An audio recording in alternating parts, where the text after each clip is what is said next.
fresh, colorful Mediterranean goodness. Today we're making Mediterranean stuffed tomatoes, a fresh, colorful meal that's perfect for lunch, dinner, or your next summer gathering.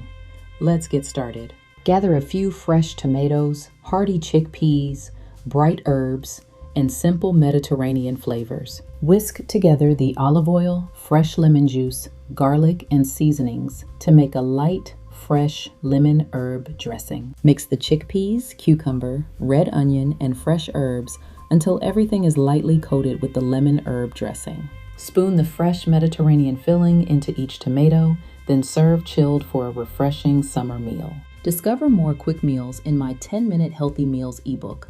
The link is in the pinned comment. Juicy tomatoes, bright herbs, and hearty chickpeas make these Mediterranean stuffed tomatoes a refreshing summer favorite. Join Yum's Kitchen for free and get exclusive member extras.